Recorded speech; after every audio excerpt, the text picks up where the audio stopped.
Cynicism is just another form of cowardice.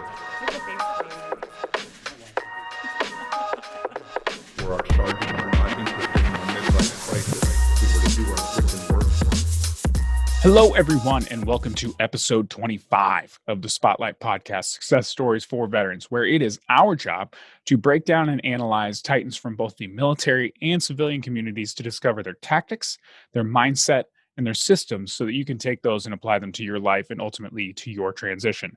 Those Titans range from best-selling authors to former heads of state to other divergent thinkers who are out there dominating their field by challenging conventional wisdom. And today we're interviewing Michael Sarraille. Now, Michael got his start in the military as a Force Recon Marine. He eventually cross-decked over to the Navy to become a Navy SEAL. After getting out, Michael ran into a lot of the same problems that most of us run into. He was dealing with debt, divorce, and an unsatisfying career. Now, Michael is the CEO of EF Overwatch and is a co-author of an Amazon best-selling book, The Talent War. So how does he do it? Listen and find out. All right, Michael, thank you for joining us. Carson, thank you for having me. So, Michael, for people that are not familiar with you and what you are doing right now, what are you working on? Oh God, what am I not working on? Yeah. To the point where my wife, who's my rock and foundation, keeps telling me no more. She's like, no more, stop. My brain is always running with ideas. Ultimately, it's not the pursuit of money; it's the pursuit of impact. I think if I define my career in the SEAL teams and the Marine Corps, it was just I always wanted to achieve more. Once I would achieve something, I just wanted more. So right now, I've got EF Overwatch, which is a specialized military executive search firm. So executive search, we only place military leaders. People say you place veterans. I tell them I don't place veterans. I place military leaders. I place the top 10% coming out of every community in the military. That's both enlisted and officer. And we know the line between officer and enlisted has been so blurred today with the private sector. And guys, the private sector's stuck to the movies. That's their definition of the military. Yeah. And so for the same reason that a lot of us enlisted was we saw these movies. And I have to tell them and explain to them, this is the most educated military in the history of mankind. And for-profit universities changed the game. And they're like, what are for-profit universities? Like Trident Military University, all these off-name universities. But what people don't understand is the amount of discipline it takes to finish a 4-year degree while in a combat zone every year, having gone and conducted a nighttime raid, coming back and doing 3 hours of studies to complete your degree. So I've got EF Overwatch. I work with Jocko Willink and Leif Babin on the Echelon Front piece, which is a leadership consultancy. I've got the book Talent War coming out November 10th. Strategically, the Marine Corps birthday. Yeah. I had to sneak that in there because I was a prior Marine before I joined the SEALs. Rah. And then I will tell you, we're launching something called the Talent War Group on November 10th, the same day as the book. The Talent War Group is about 40 of the most prolific military leaders the private sector has ever seen together. And we are going to conduct LinkedIn live sessions 3 times a week.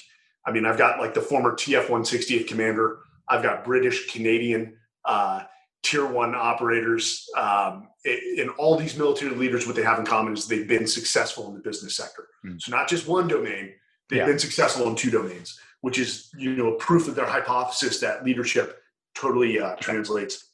And then Carson, I'll say this last one thing. 2022, I hopefully will unveil a search fund targeted at buying small to mid-sized companies and dropping a crew of military leaders to take over those companies. That's my final hoorah, and we're working towards that in 2022. That's fantastic. All right, so we know where you're at now. Let's Tarantino this thing and let's go back to the beginning. And by the beginning, I mean, talk to me. You obviously did what you did in the military, and that's fantastic. But talk to me about that transition out of the military. What did that look like for you? Talk to me about the first year. Let me step back because my transition strangely started before. It started around my 19-year mark. So I had in fact, I was on my 11th deployment I was amongst the first troops back in for the whole ISIS thing in 2014.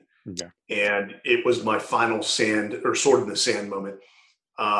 We had no authorities to do anything. Evil was literally sometimes 400 meters away, and we couldn't do a darn thing about it. And I lost my sense of purpose and belief in the mission. And I was about to take second in command of a squadron of SEALs, and I literally called back because I was with an Army element to my parent command and said, "Hey, I'm done." And people thought I was a 30-year dude, that I'd go on to take squadron command and beyond that, and so did I. And all of a sudden, it hit me like a ton of bricks. And I was also going through a divorce at the time, and the SEALs, God bless them, realigned a billet and allowed me to go back to Texas, where my ex and my kids were supposed to go. And I ended up at the University of Texas Naval ROTC unit, really getting my MBA full-time at the UT McCombs business program. And very limited interaction with the military. I grew my beard out. I was on my own. And my transition was rough, man. I compartmentalized the loss of a lot of my brothers for so long. I just kept deploying and idle hands, just keep it busy, just keep busy and bury it low. And then it all sort of boiled to the top when I got to Austin. I was on my own, and it was rough, man. And I couldn't have made it through without the help of a guy I consider a brother, who was a VA clinical psychologist for a long time, and somebody connected with me with him when they knew I was sort of spiraling. Mm-hmm. And he helped me out, and then I met a good woman who I eventually married. So only thing I'll say to veterans that are listening is, man, I've been through more assessment and selection programs than most soldiers. Recon Marine to Navy SEAL to JSOC, and it's okay to admit you need some help, man. It's an identity crisis. It's a total identity shift. And, we are blessed in the fact that we served in an environment that no civilian will ever understand. Our fellow Americans, we experienced esprit de corps that none of them will ever experience in our lifetimes. And when you leave that, and you leave that support network, you leave your tribe, that's harsh, man.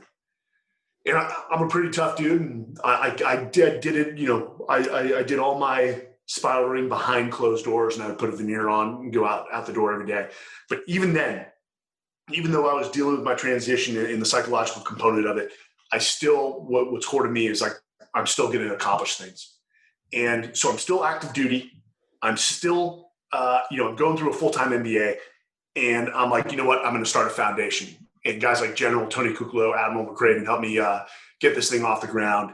It was ultimately a failure. But because I started that while I was still active duty, it sort of pointed me in the direction of what I do now. Even though that had failed and it was a nonprofit, that is really the impetus of what EF Overwatch was. And I will tell you, my transition was a series of failure and pivot, failure and pivot, failure and pivot, until I found something that worked. And that took 2 to 3 years. And there were some rough times, especially monetarily, where I'm like, oh man, I remember calling a buddy who was the founder and CEO of Kutera, which was one of the largest pharmaceutical laser companies in the world. Guys, an amazing individual, has been a mentor, and I had $81 in my bank account. And I was lieutenant commander still in the Navy. And I just called him, and I was crying. He's like, dude, let me send you like money right now. And I'm like, I couldn't do it. Pride. I just needed to talk it out. And then things totally rebounded. Just a little bit of time, and my family we're solid now, and that's what ultimately matters. But the transition is going to be different for everyone, and you just got to find a way through it. You just got to keep getting back up, man. And there are sunnier days ahead. It just takes time. So talk to me. You hit on something that I think doesn't get discussed a lot, especially as it relates to transition. You hear a lot of talk about resumes. You hear a lot of talk about finding your career. Talk to me about the money perspective of it, because I ran into the same issue. Right? I was spending money like it was on fire, chasing failure and pivot, whatever it was next. How did you kind of reframe your thinking about money to move out of that? So $81 in the bank account and about $80,000 in debt. I self-funded vetted foundation, which I don't, at what point I thought that was a good idea. I don't know what was going through my head because I'm a lieutenant commander going through a divorce. So money, guys, money matters. I get it. It's an equation. If you're not doing a startup and you're looking for a job, yes, you have certain gates that you're willing to accept. At the end of the day, money doesn't drive me. It's nice to have, but it's more about the impact. Yeah. If you focus on the impact and you're providing customers with something of value and you're creating genuine relationships and you're the guy they just want to talk to not even about the product or the service, they just want to talk to and get to know and consider a friend, the money will follow. Focus on impact and the money will follow. And again, that takes time. And people don't understand that. For EF Overwatch, Jocko, Leif, and myself, that's 3 years old, because we do leadership consulting at the side. None of us have even taken a draw from that yet. And I know my wife's like, hey, you're running that company, you got to take a draw. But no, we're pouring back in. We have zero debt in that company, which was hard. We started with $25,000, and I'm not going to tell you what we're at now, but we're comfortably, we've made a massive ROI on $25,000. You can do that. Here's the thing. I loved what I did in the SEALs, and I loved going to combat. That's okay to say that. It was my Friday night lights, and it was the Friday night lights for the guys around me. I've never done anything as hard as entrepreneurship. If somebody said, hey, you're going to go back to Afghanistan and do a deployment in the Konar region, I would be like, no factor. That's easy. This entrepreneur thing, because I've had to learn a new skill, the leadership translates. The attributes, the mindsets, they all translate. But I'm making mistakes every day. Even with an MBA, I am making stupid little business mistakes every day. And we learn. We don't lose, we learn. But that's just like being a brand new soldier, is it takes years to hone the art of what you do. And so I'm having fun with that. I wish I didn't make some costly mistakes, but I'll tell you this, I'm not going to make them twice. Yeah.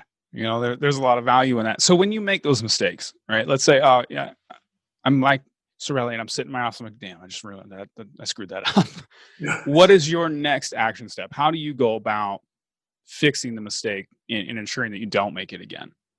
So again, the military is the greatest leadership development program in the world for those that actually bought into it, that actually invested in it, which meant you invested in yourself. No Fortune 500, no organization in the world can replicate the onboarding and assimilation process and the leadership development that the military has honed over centuries. Yeah. And when I fail in business, I employ the same tactics that we did in the military. We are honest about our mistakes. We don't point fingers or cast blame. If I made a costly mistake, I actually pull my subordinate leaders in and say, dude, you guys won't believe what just happened. And let me explain to you. So I just made this $10,000 mistake, and this is what I was thinking, and this is why it was happening. You guys are going to be running this company one day, so let me explain this, and so that you never repeat the same mistakes. And we go through the after action process, and we make sure that we share our mistakes with one another. We make sure that we are vulnerable. And if somebody is vulnerable enough to share a mistake, we don't laugh at them. We say, dude, that's a normal human mistake. Thank you for sharing that. Yeah, I'm never going to make that same decision. Thank you. So that after action process is what's making EF Overwatch so good. Even small little things like, if you remember in the military, we had something called the read back. If my commander says, hey, Mike, I need you to go down the street and take down building 8-7. And what do? I sort of give him a read back. Say, hey, sir, understand. Just to confirm, you want me to go down and take down building 8-7? Yeah, Roger, Mike, that's a good read back. We do that within our company, and we're making less mistakes. And my subordinate leaders aren't military. A few of them are. Most of them are from a university called St. Edward's in Austin, but they understand the culture of the military, how we communicate, and how we learn from mistakes, and how we prevent mistakes in the future. And that's the process we undergo. Can you give me an example of when that has worked well? Because a lot of people think that civilians can't understand our culture or won't or don't want to even. So when you're doing those with your civilian counterparts there at EF Overwatch, can you give me an example of how that's worked out? Yeah, it's been great because we tell them this is the culture through which we lead, Mhm. because these are proven practices that work. When civilians say they don't understand, it's usually because they don't want to understand. And they don't want to acknowledge that the military does some things just amazingly well. Yeah. It's so, the modern style of business management, where do you think that was taken from? It was taken from the US military. Yeah. This economy was built, the modern economy was built on the backs of World War II veterans. 1 out of 2 started their own businesses. That's a 50% entrepreneurship rate. The others went into corporations and led them to where they are now. So, we work with companies on the leadership consulting side, and we try to teach them like this simple tactic, like the after action. They're like, oh, well, that's just too simple. It has to be much more complex than that. First off, it doesn't. Why would you make leadership complex? A great leader makes things so simple. They chip away at complexity, because there are inherent layers of complexity in life. And as a leader, your job is not to add to them, just to make yourself feel like you're the smartest person in the room. But when a business leader tells us, Mike, hey, after actions, that's great in the military, but you guys have the time to do that. And I sort of step back and I let them just talk and dig their own grave. And I'm like, let me tell you about an average day in Afghanistan or Iraq. One, because we're on vampire hours, I maybe get 4 hours of sleep, which means I went to bed at 8 a.m. It got up at 12 p.m. And then we go into our targeting cycle. A time-sensitive target pops up. We've got an hour or 2 hours to plan for it. Run to the helos. Take off at 9 p.m. under the cover of darkness. Insert about 5 kilometers away from a target, but it's not just straight line, flat ground. No, we're climbing over mountains. And after 5 hours of patrolling through the mountains, we finally get to the target, get in a big firefight, kill 12 insurgents, and then finally get home maybe at 7 a.m. or 8 a.m. if we're lucky. And then guess what we do? Exhausted, dehydrated. We get our gear ready for the next night, and we go to the team room. And if that debrief takes 2 hours, even though we're all exhausted, as professionals, we take the 2 hours and we take it seriously, because we know that's the internal mechanism through which we improve as an organization, while also developing our people, because it's that shared adversity. We're sharing our mistakes. We're all learning from our successes and mistakes. And after I say that, I'm like, do you still think we have the time? And they're like, wow, I didn't know that. Debriefing your people is not optional. It's mandatory. People cannot improve without feedback. And that's what we do.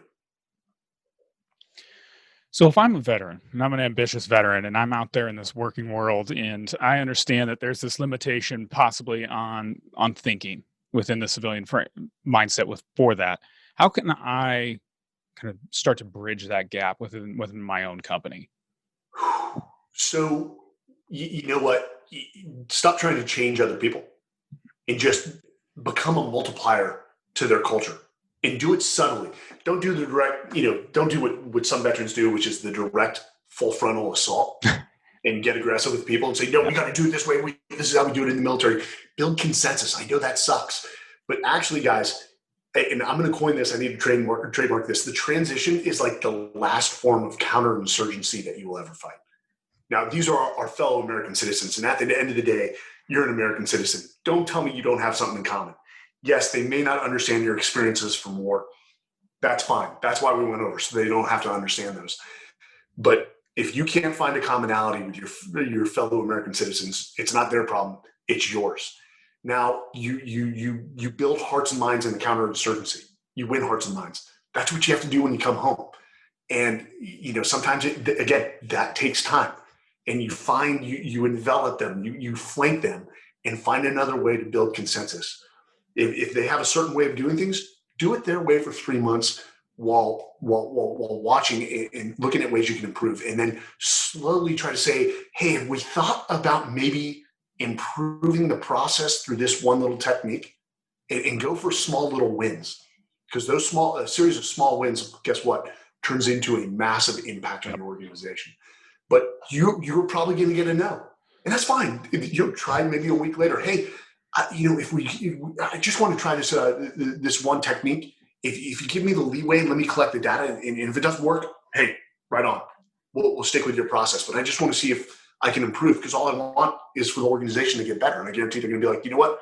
I want the organization to get better too. Go for it. I will say this, Carson. I'm not a fan of Fortune 500s. EF Overwatch only focuses on small to mid-sized businesses, which a lot of veterans don't know. Small to mid-sized businesses are the backbone of the American economy. Mm-hmm. And a mid-sized business can be as big as 1,000 employees or up to 1 billion in revenue. That's a big company. We are conditioned to only know the Fortune 500s. And a lot of vets get out and they think they got to work for Amazon or Google or Apple or one of the defense contractors or Fortune 500. But there are thousands of small to mid-sized businesses out there started by hardworking Americans who believe in leadership over industry experience. And when you can find a culture like that, stop trying to fit into a culture that quite frankly, you're going to be another number. Unless you're so obsessed with tech, got it. And the other good culture for a lot of vets is a startup. Because guess what? Startups, they don't have a lot of cash. They're looking for somebody who is driven, who's hungry, and willing to work to build that company into something special. And if you do that and you get in early, guess what? You're probably going to have some buy-in to that company in the form of equity or stock options. So if I'm thinking, startup or SME, because I completely agree with you. I think the SMEs have great cultures. You can still be nimble. You can do all that. But there's always this possibility that maybe you're attaching yourself to the wrong startup, right? Maybe how would you go about evaluating that if you're an ambitious veteran that's out there right now looking at a few different options within that realm? Yeah. Hey guys, you're not only getting interviewed by the company, you're interviewing the company as well. And I will tell you this, these adages we get in life, calm is contagious. You choose a boss, not a job. They're adages for a reason. You choose a boss, not the job. If you speak with the founder or the CEO and you're like, you know what? That person is a private sector warrior who can mentor me into something special. I'm going to work my butt off for this person if I get the job, because I know they'll bring me along to the next startup if I do. So you've got to identify people that culturally align. Stop saying culture fit. Culture fit, a lot of people mistake that for, do I like the person? Mm-hmm. I didn't like all the people I served with in the military, but as a professional, we both were driven and wanted to achieve things, and we could put our differences aside on Monday to achieve something great by Friday. And then come the weekend, they would go hang out with their friends and I would hang out with mine. So stop trying to look for a family. Look for a high-performing team. And if your cultural values align with them, then that's ultimately what truly matters. The startup, and hey guys, you're gonna have it's not gonna be a sniper shot when one shot, one hit. It's probably going to be a series of jobs before you find that right one, and that's okay. That's how it was for me in the military. I took a job. It was a high-profile job, and of course, I jumped at it because the pay was amazing. And third day on the job, I looked at my fiance at the time, now wife, and I'm like, 6 months. 6 months. They pulled the wool over my eyes. This is not the organization that I want to be a part of. I basically rejoined the military. I will tell you, and Carson, tell me, if you agree, the one thing, I love the military. I love the military. I wasn't a pomp and circumstance guy. I didn't like wearing uniforms. I loved the environment, and I loved going to battle with the guys because I trusted them. But, you promote on a linear timeline. Mm-hmm. And, it's not exactly the definition of a meritocracy. Yes, the good ones continue to promote, I think. But the thing about the business world is it doesn't matter if you're 23, it doesn't matter if you're 43. If you work your butt off and you are good and you drive results, mm-hmm. right? And that's what vets need to understand. It's like, I don't care if you were a Delta Force operator that won this many medals. If you step into a business and you don't drive results, you're not worth a thing. Yeah. You have to drive results. So if you step in, regardless of your education, your background, and you drive results for the company, the private sector is a meritocracy. They're going to recognize it, and they're going to put you in roles of increasing responsibility to drive more revenue for the company or more impact for the company. Yeah, I agree with that. And I've seen it happen very quickly too. Somebody comes in at a managerial level and the next thing you know, they're a VP within like a Yep, year or two. It's totally possible. I completely agree. absolutely. So talk to me a little bit. You said something very interesting here. Stop trying to find your family, and I agree with that because I think the business is somewhat separate and apart. But I hear a lot of veterans talking about purpose, and that's something that you have brought up when you're talking about you leaving the military, as you had kind of lost your purpose for that. How how much does purpose play into profession in your eyes? So I think we've over-indexed, and Carson, you and I had a conversation before we hit Yeah, record. Uh, People are putting things into veterans' heads. Well, quite frankly, they're not people you should be listening to. This whole thing about purpose. yeah, You're never going to find the purpose that you did in the military if you enjoyed what you did in the military. Or you'll never find that again. And I mean, if somebody said, hey, Mike, 5 years away from retiring, you're going to be a HR professional. You're going to be a human resources professional. I probably would have hit him in the face and said, how dare you say that I'm going to be in that profession? Um, you can create a passion or purpose around anything yeah, as long as you have a positive mindset. And again, if you talk to a lot of private equity guys, they buy very boring businesses, but they know that they can bring efficiencies. They know that they can bring processes and procedures that can make that into a company that dominates its respective lane. There's a great story, and I'm forgetting the name of the Harvard book. It's Buying a Small Business. I'm looking at it about a West Point graduate, then served as an Army officer, and then got his MBA and went and bought a window washing service in Dallas and turned it into a multi-million-dollar business. Do you think that guy's passion and purpose was window washing? No.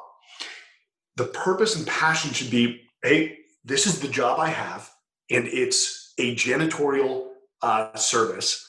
So the purpose and passion that I have is how big can I grow that company? mm, How large can I grow that? If I take that challenge on, that's my new purpose. Can I turn that into, or can I dominate my entire city? Can I become the lone janitorial service?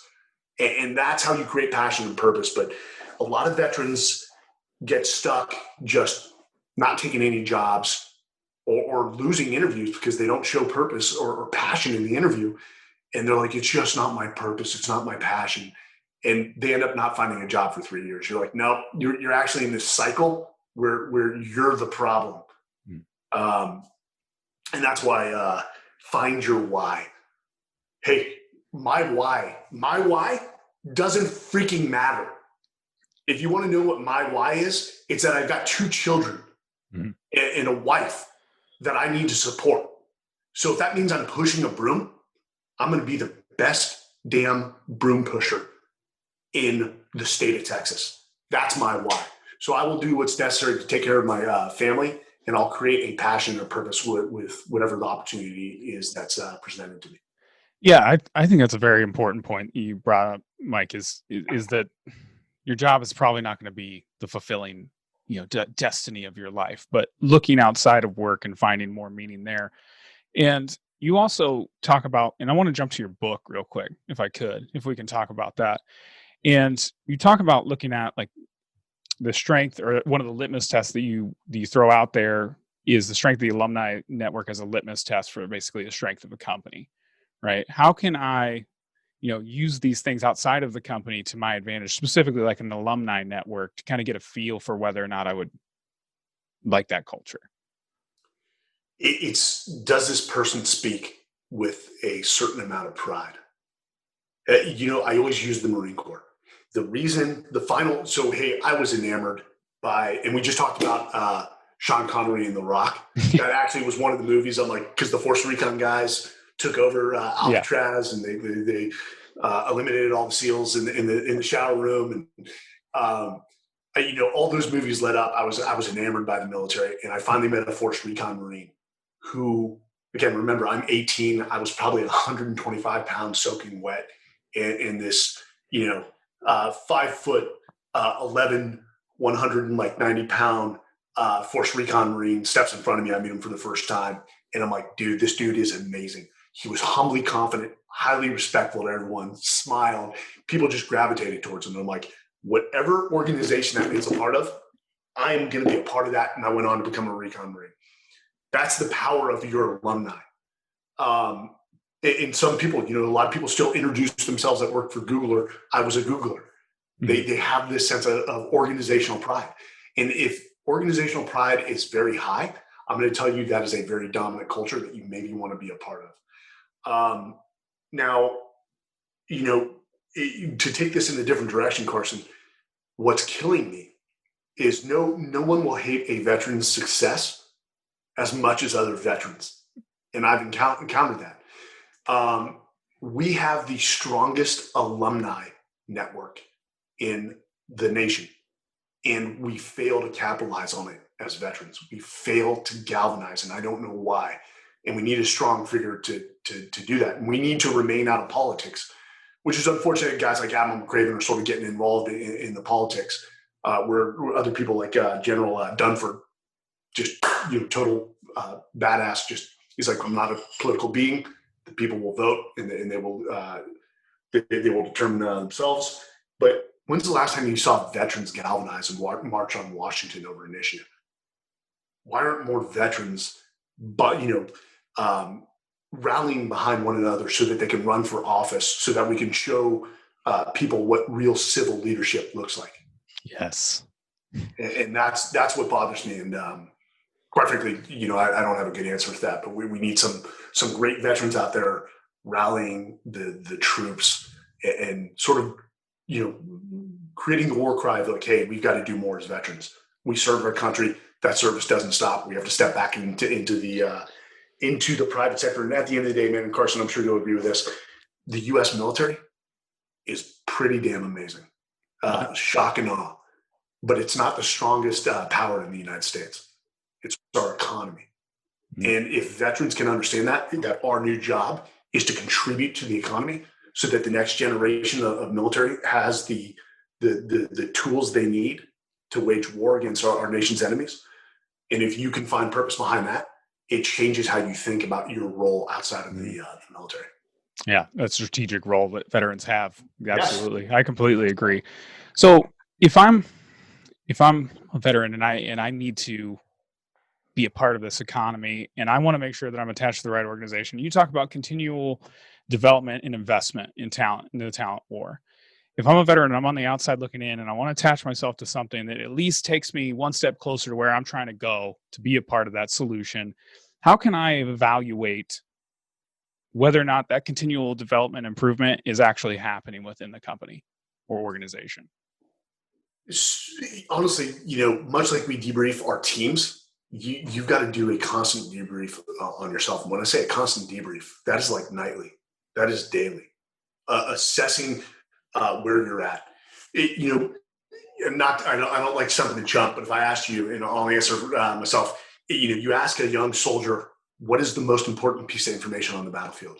And you'll get a lot of different answers. And eventually you say, hey guys, this is the most important piece of information on the battlefield that you always have to know: where you're located. It's where you're located. And that's why you have to do a personal debrief every day. Where am I located?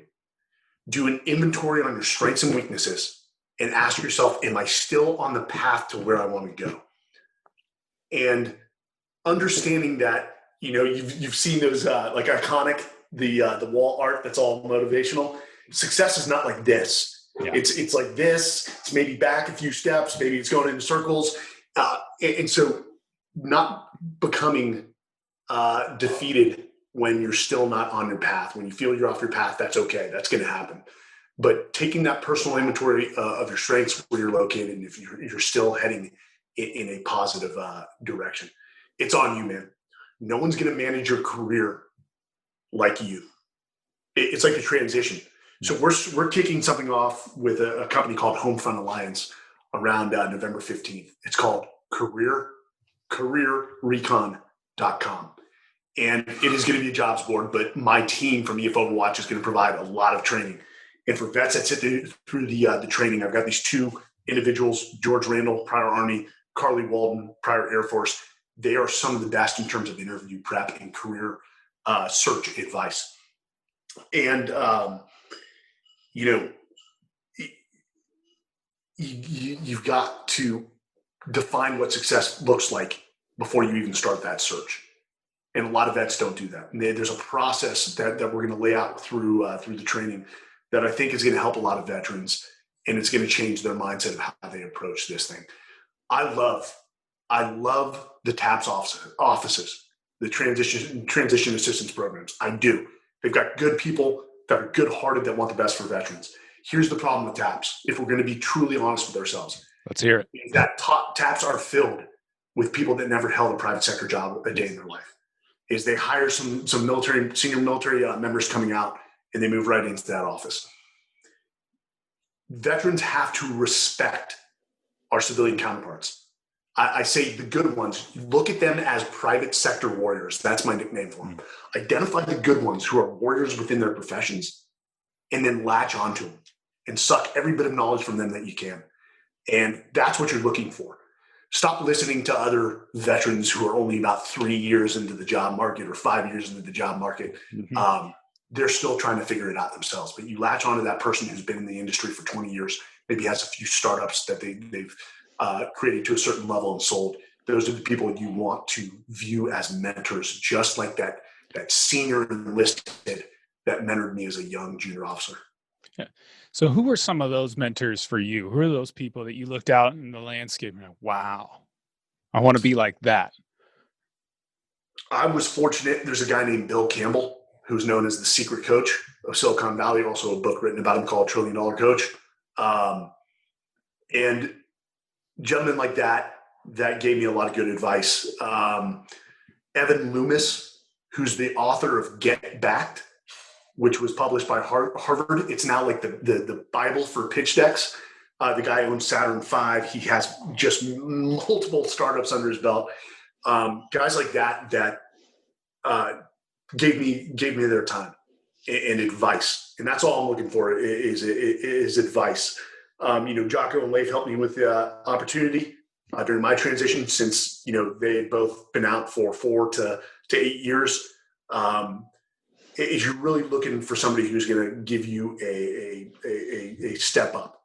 Say, hey, I'm going to give you this opportunity and mentor you along the way and invest time in you. And that's very hard to find sometimes. I agree. And when you are approaching those types of people, because these people are all inherently busy. From your perspective, what does a good pitch look like? It's very odd to ask somebody, hey, will you be my mentor?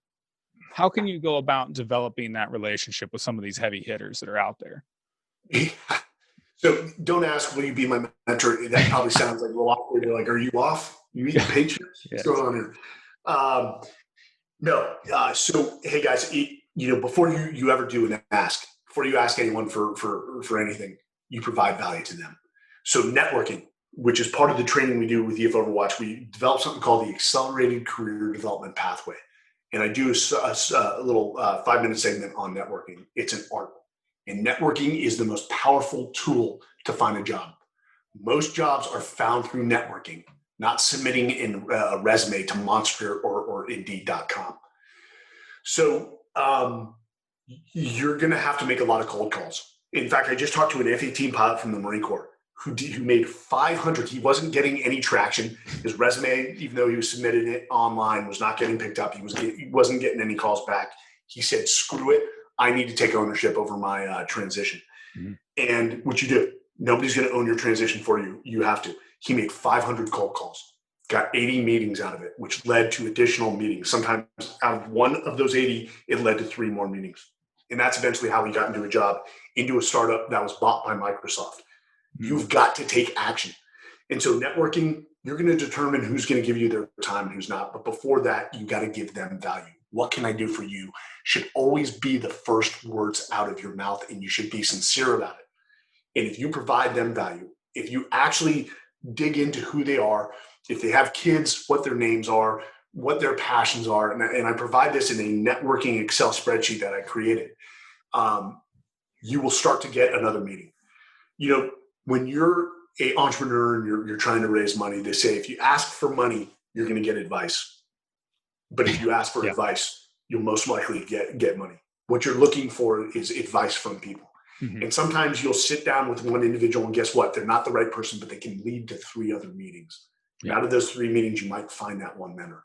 This is a long process. It's basically, and it sounds a lot like, for people that know anything about sales, it's a lot like sales. Because at the end of the day, Mhm. you're selling yourself. And Carson, I will tell this to veterans. When you're looking for a job, you are absolutely a salesman or saleswoman. You are selling yourself. And when you step into that interview, it's not how much you know about the company you're interviewing for. However, that said, you should research the company Yeah. and find out as much as possible. But it's how well you know yourself. Have you mastered yourself in the sense that you have a strong inventory of what your strengths are and your weaknesses are? And at the end of the day, ultimately what matters in that interview is that you convey that you can bring value to the company above and beyond what they are going to pay you in a salary. That's your goal. Is if you are going to pay me $50,000, I think I can bring in $250,000 for this company. That's the goal. Another thing we see veterans fail at is they use the word we. And again, that's a testament to the environment we came from. We band of brothers. That's how we attack problems. But your platoon is not interviewing for the job. You are.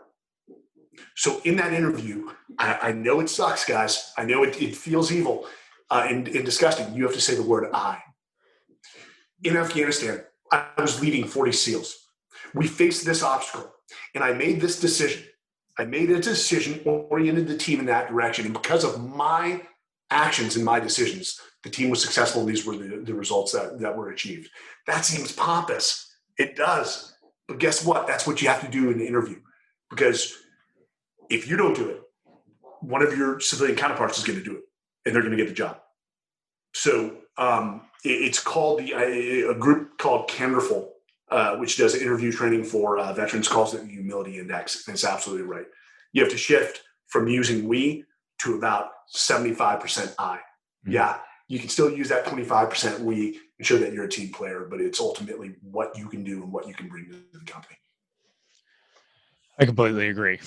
And so let's shift gears a little bit, because I know you're a busy guy and we're running low on time. I could talk to you all day, Mike, but I think there's this temptation to believe, especially when you're on the outside looking in, that people like Mike Sarraille, Jocko Willink, Leif Babin, all these people, they just have everything figured out, and they don't see kind of like the daily grind of it all. What does a day look like for you right now?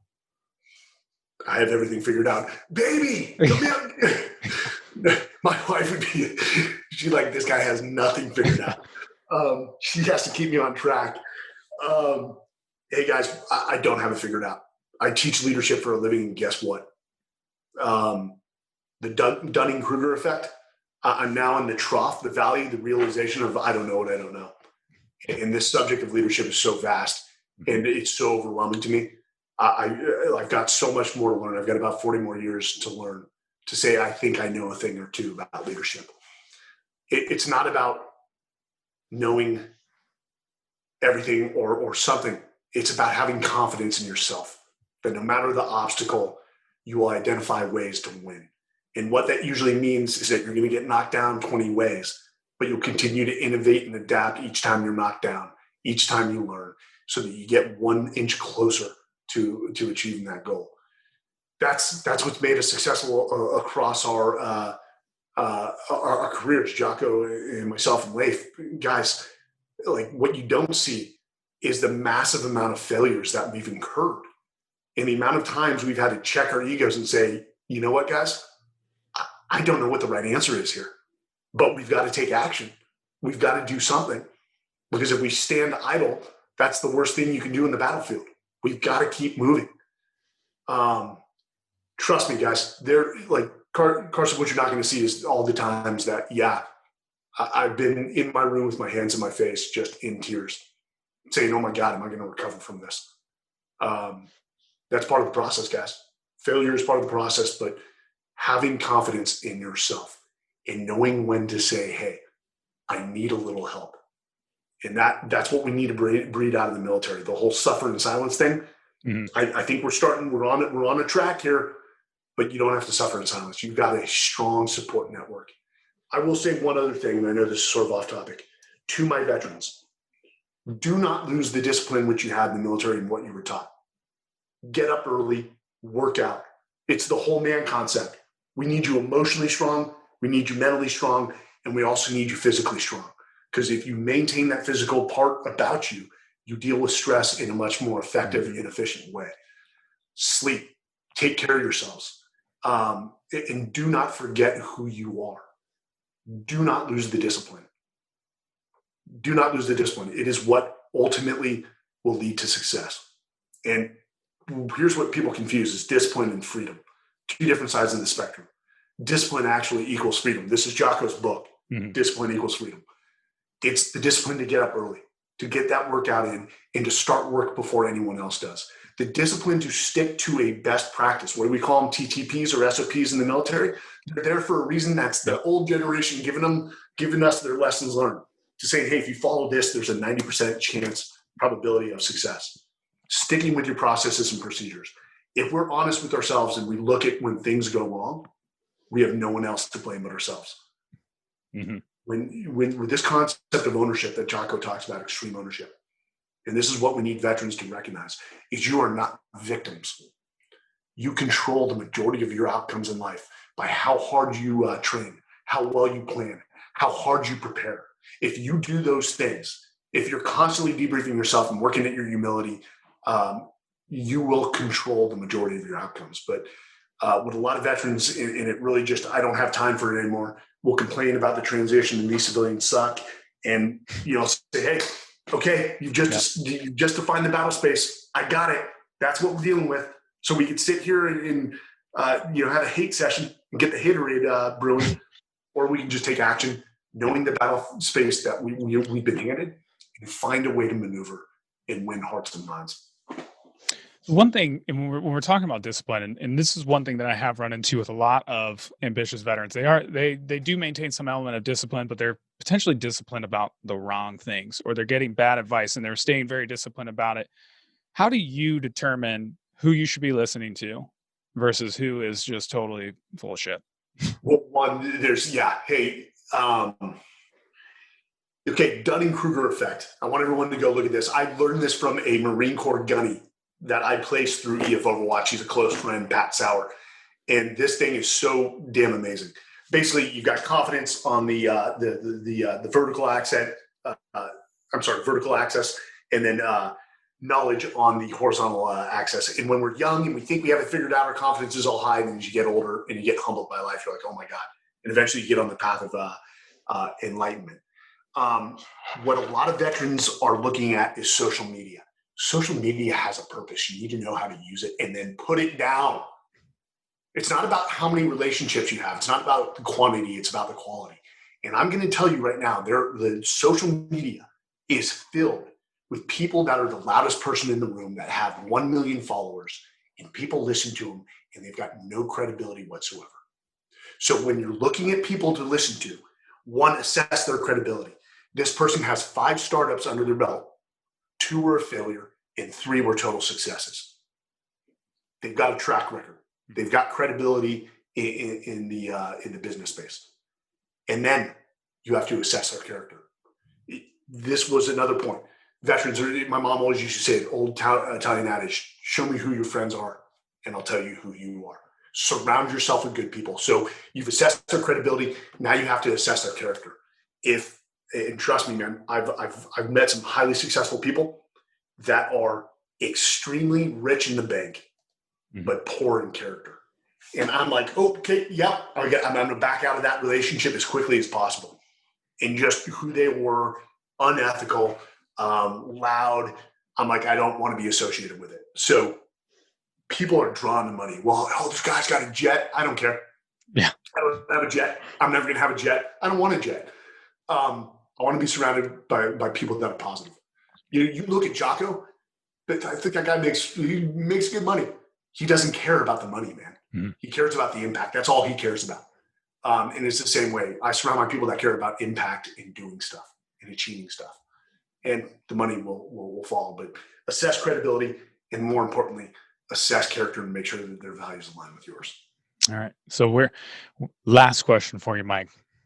If you had a magic wand and you could just insert a message into the mind of every veteran or every American citizen or everybody in the world, what would that piece of advice be?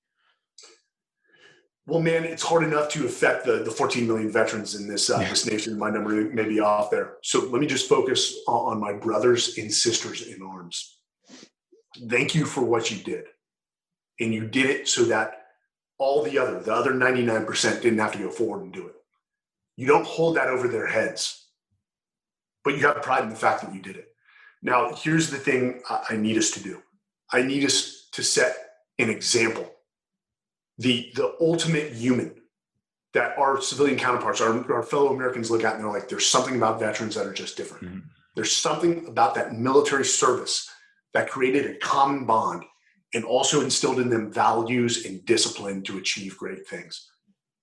Also remember, you're alive. And I know I've lost a lot of brothers and sisters on the battlefield, and it erodes in my soul every day. We're alive. And it's our job to live in their memory. And if you're sitting in your room, sobbing, feeling sorry for yourself, that's not why they gave their lives. Mm-hmm. They want you guys to be happy. Our brothers and sisters that didn't come home want you to be happy.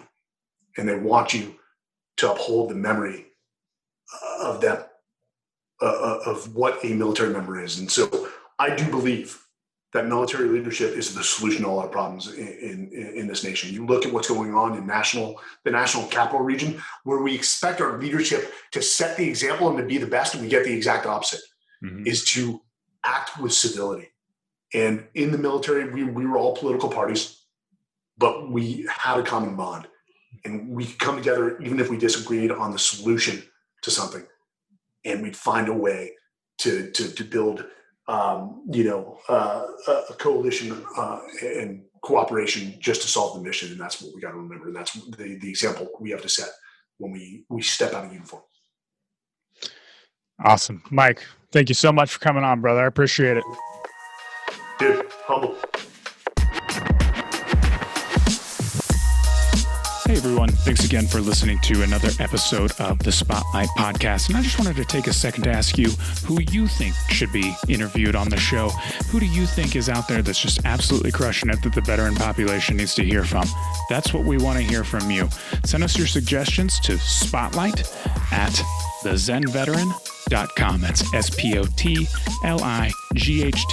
@thezenveteran.com. Thanks again for listening.